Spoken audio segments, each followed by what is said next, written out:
If you woke up today needing shelter and peace, this prayer is for you. It's early, and you're already carrying the weight of uncertainty. You don't know exactly what will happen today. You don't have control over everything that could go wrong. And there's a part of you searching for something solid, something secure, something to protect you from what you can't predict. You look at the news and see chaos. You hear conversations and sense fear. And you wonder where real security is, where you can be truly protected when everything around you feels fragile. Psalm 91 doesn't begin with an empty promise. It begins with an invitation. He who dwells in the secret place of the Most High shall abide under the shadow of the Almighty. Dwells. That word is key. It doesn't say he who visits occasionally. It doesn't say he who passes by from time to time. It says dwells. To live there. To establish residence. To make that place your permanent home. And the place being offered isn't a concrete building. It's the secret place of the Most High. The shadow of the Almighty. A spiritual refuge that's more real than any physical fortress. And shall abide under the shadow. The shadow isn't darkness. It's covering. In the Middle Eastern desert, shade was the difference between life and death. The burning sun could kill you. But under shade, you were protected. You could survive. And that's the image the psalm uses. God is your shade. Your constant covering. Your protection from the heat that would otherwise consume you. If you need to feel God's protection today, subscribe for daily guidance. And then comes the psalmist's personal response. I will say of the Lord, He is my refuge and my fortress. My God, in Him I will trust. This isn't a cold theological statement. It's something intimate. Personal. I will say. Not what others say. What I say. My refuge. Not refuge in general. Mine. My fortress. Not someone else's. Mine. My God. Not someone else's God. My God. That's the kind of relationship that activates protection. Not a distant belief. A close, personal, decided trust. Because you can believe in God and never make Him your refuge. You can know about Him and never run to Him. And the protection of this psalm isn't for those who only have information. It's for those who have made the decision to dwell, to trust, to make God their personal fortress. And that decision changes everything. This morning prayer of protection doesn't deny that the world is dangerous. It acknowledges it. But it gives you a place to be safe within the danger. Because danger is real. Diseases exist. Accidents happen. People fail. The economy trembles. And pretending none of that matters isn't faith. It's naivety. But living constantly terrified isn't faith either. It's prison. And what this psalm offers is something in between. Not the elimination of every threat, but a refuge in the midst of threats. And then come the first specific promises. Surely He shall deliver you from the snare of the fowler and from the perilous pestilence. He shall cover you with His feathers, and under His wings you shall take refuge. His truth shall be your shield and buckler. The snare of the fowler is the hidden trap.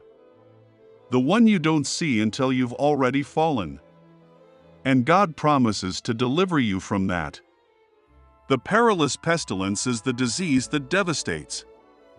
The threat you can't control. And He'll deliver you from that too. But the most tender image is the feathers and wings. It's not military language. It's maternal language. Like a bird that spreads its wings over its chicks when it detects danger. The chicks don't fight the predator. They don't need to, because the mother's wings cover them. And under those wings, they're safe. Not because they're strong, but because they're covered. And that's the protection God offers. Not dependent on your strength, but on His covering. Jesus used exactly this same image when He wept over Jerusalem. He said, "How often I wanted to gather your children together, as a hen gathers her chicks under her wings, but you were not willing." He wanted to cover them, protect them, but they wouldn't come close. And that's the key.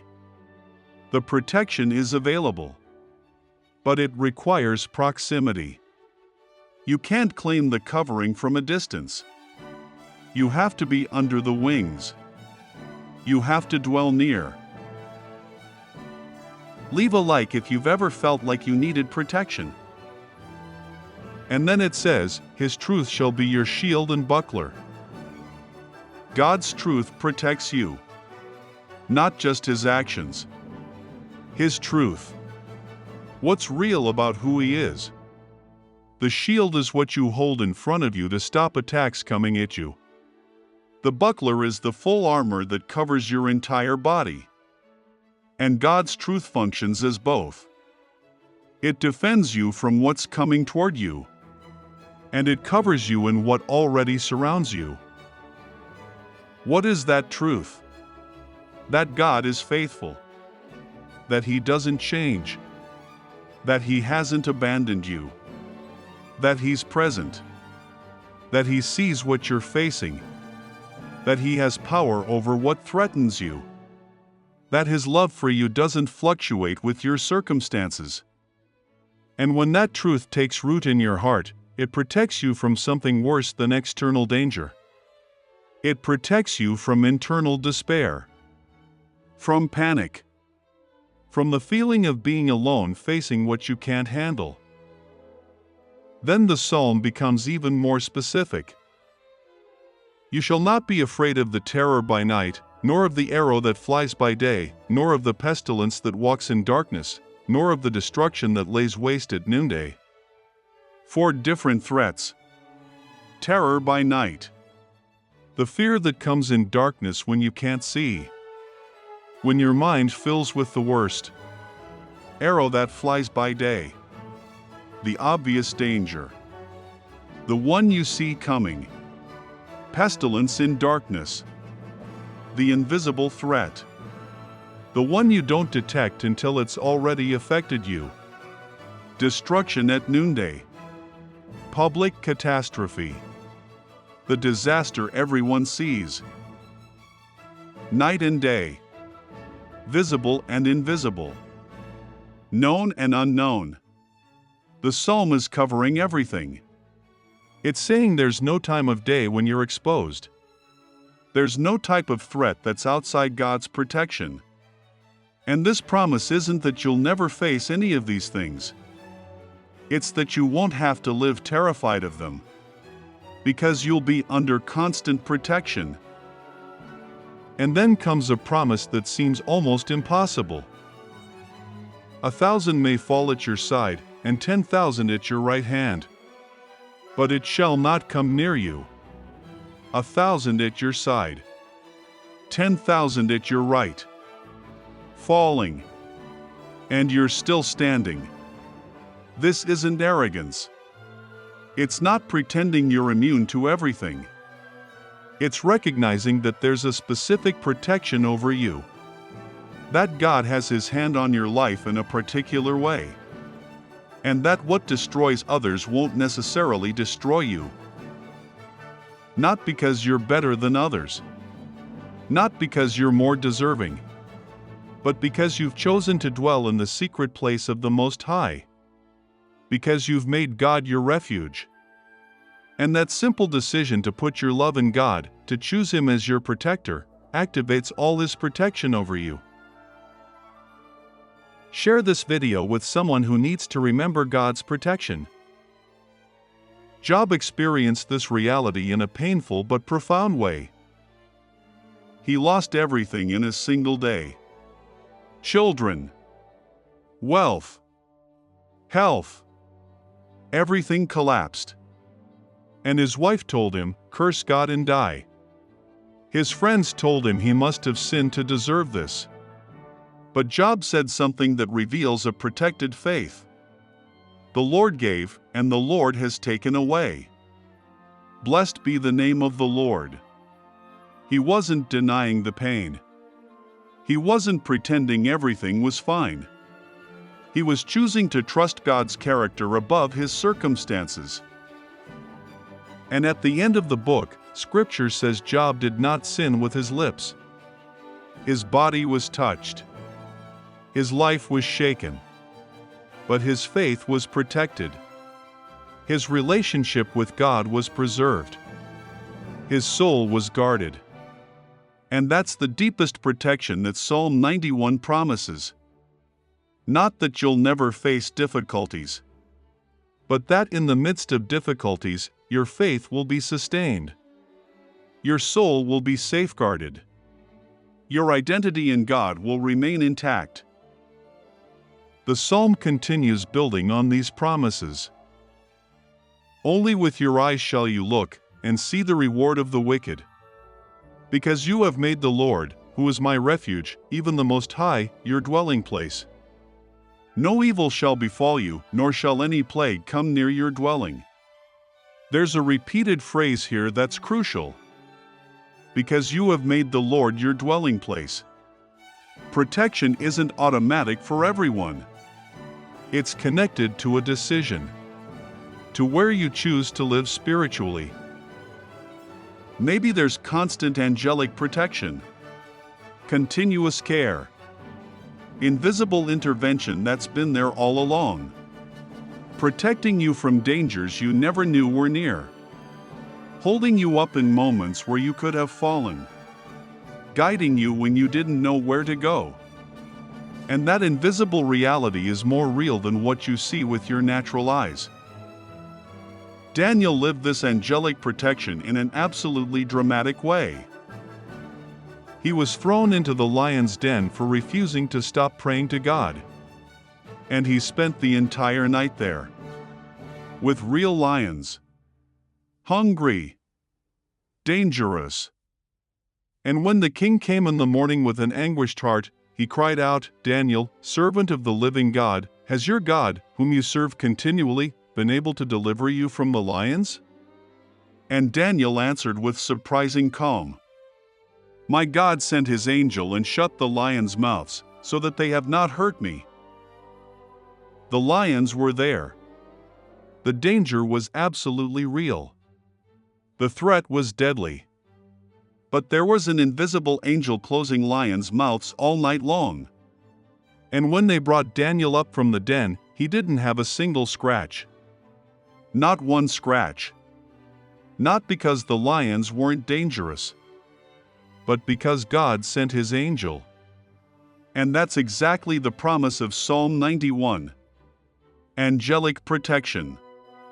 Invisible to your eyes, but completely effective. Silent but powerful. The psalm continues with more authority. You shall tread upon the lion and the cobra, the young lion and the serpent you shall trample underfoot. Lion. Brute power. Crushing strength. Cobra. Venom that kills silently. Serpent. Symbol of everything that terrifies. And the promise isn't that you'll never encounter them. It's that when you do encounter them, you'll tread upon them. You'll have authority over them. They won't be the ones dominating you. You'll be the one walking over them with God-given authority. And that authority doesn't come from your own strength. It comes from your position. Because when you dwell in the secret place of the Most High, when you live under His shadow, you inherit His authority. Not to use it with arrogance, but to use it with the confidence that what threatens you isn't bigger than the one who protects you. That the fiercest lion, the deadliest venom, the deepest terror, none of them have more power than God. Jesus gave this same authority to His disciples when He sent them out. He told them, "Behold, I give you the authority to trample on serpents and scorpions, and over all the power of the enemy, and nothing shall by any means hurt you." The same image from the Psalm. To trample. To tread upon. To have authority over threats. And that authority is part of the protection package God offers. Not just passive protection where God defends you. Also active authority where you can resist, face, overcome. Not in your own strength, but in the authority He gives you.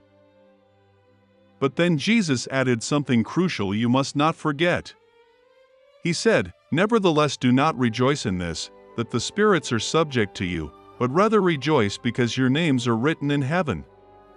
Because the greatest protection, the deepest security, isn't power over temporary threats. It's the eternal certainty of belonging to God, of having your name written in heaven. That security is permanent, unmovable, eternal. Comment Amen if today you choose to trust in God's protection. And then something extraordinary happens in the psalm. The voice changes. Suddenly it's no longer the psalmist speaking about God. It's God Himself speaking directly. Because He has set His love upon me, therefore I will deliver him. I will set him on high, because he has known my name. From third person to first. From description to direct declaration. And the first thing God says is revealing. Because He has set His love upon me.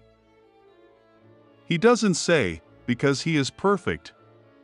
He doesn't say, because He never fails. He doesn't say, because He deserves it. He says, because He has set His love upon me. God's protection isn't for those who have everything figured out. It's for those who have chosen to love Him. For those who have decided to make Him their refuge. For those who run to Him when they're afraid instead of running away. And that simple decision to set your love on God, to choose Him as your protector, activates all His protection over you. I will deliver him. I will set him on high. To deliver doesn't always mean to remove from the situation immediately. Sometimes it means to sustain within it. To give grace to walk through it. To give strength to endure it. And to set on high isn't always to elevate your social or economic position. Sometimes it's to elevate your spiritual perspective. So you can see from where God sees. So you understand that what looks like devastating threat from your limited viewpoint is an opportunity for growth from His eternal perspective. Joseph experienced this profoundly. He was sold as a slave by his own brothers. Falsely accused by Potiphar's wife. Forgotten in prison for years. Each of those situations looked like total destruction. The end of everything. But God was setting him on high. Not visibly yet, but internally. He was positioning him, preparing him, refining him. And years later, when he stood before Pharaoh interpreting dreams, the entire process made sense. And when his brothers came, Joseph could say with a heart free from bitterness, "You meant evil against me, but God meant it for good, in order to bring it about as it is this day, to save many people alive. He shall call upon me, and I will answer him." A direct and simple but profoundly powerful promise. That when you call on God, He answers. It doesn't specify how He'll answer. It doesn't promise when. It doesn't guarantee the answer will be exactly what you asked for. It only promises He will answer. Because the relationship between you and God isn't transactional. It's not an automatic system of request and delivery. It's relational. It's, you call out, I hear you, and I respond with what you really need. Which sometimes is exactly what you asked for. And other times is something better you didn't even know you needed. Paul lived this reality when he prayed 3 times asking God to remove the thorn in his flesh. And God didn't remove it. But He did answer. He said, "My grace is sufficient for you, for my strength is made perfect in weakness." It wasn't the answer Paul wanted. But it was the answer Paul needed. Because what God gave him was better than the absence of the thorn. He gave him sufficient grace for each day. Strength perfected in his weakness.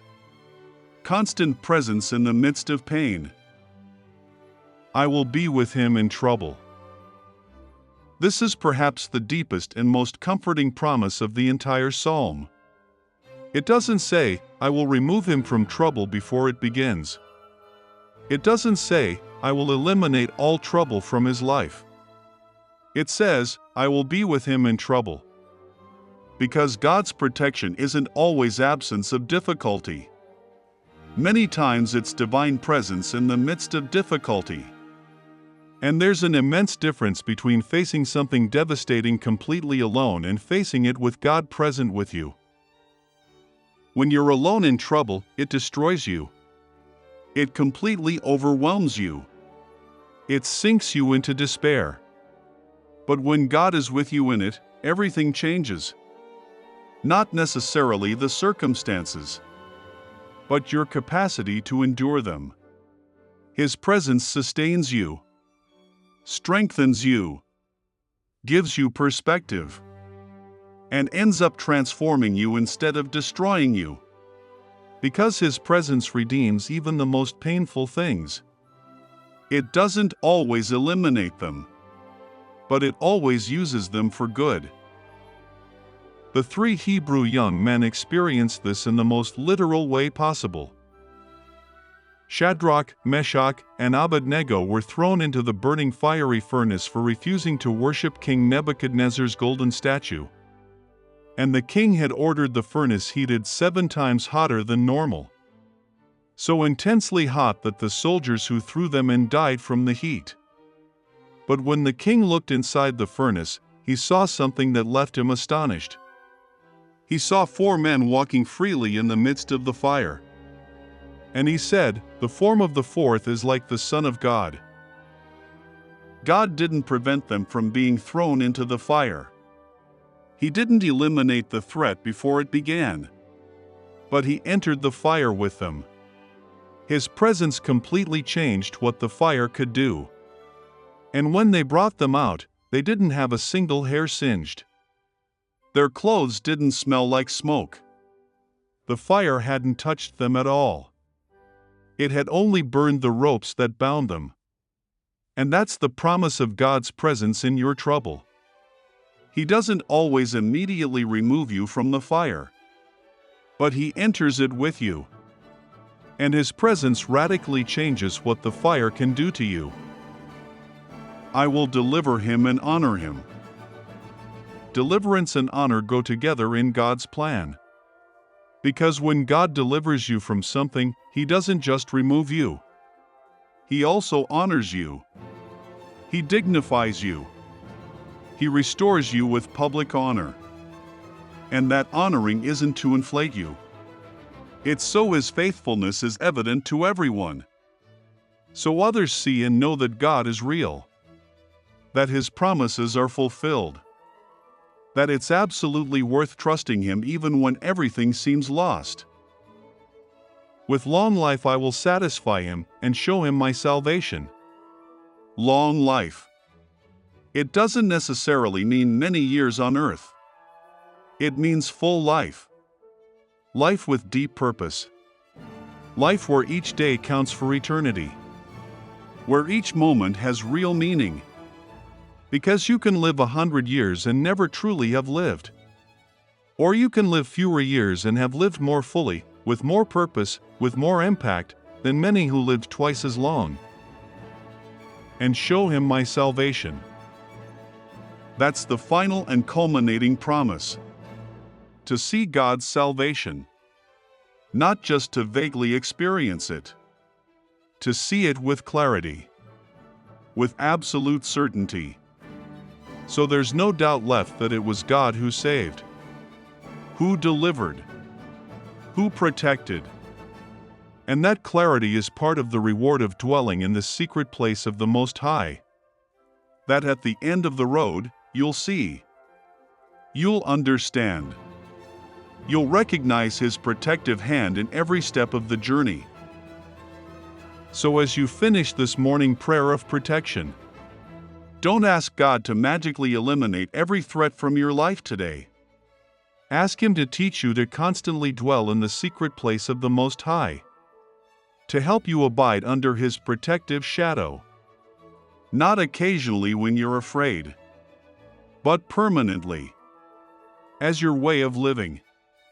Because that's the true key to deep protection. Not the total absence of danger, but constant presence under His divine covering. May this morning not be simply another morning of living with paralyzing fear. May it be a morning of deeply remembering who covers you, who faithfully protects you, who constantly walks with you. Because he who dwells in the secret place of the Most High shall abide under the shadow of the Almighty. And under that shadow there is true peace. There is real security. There is a deep rest that the world cannot give and circumstances cannot take away. Because it comes directly from Him. And He is absolutely faithful. Today. Tomorrow. Always.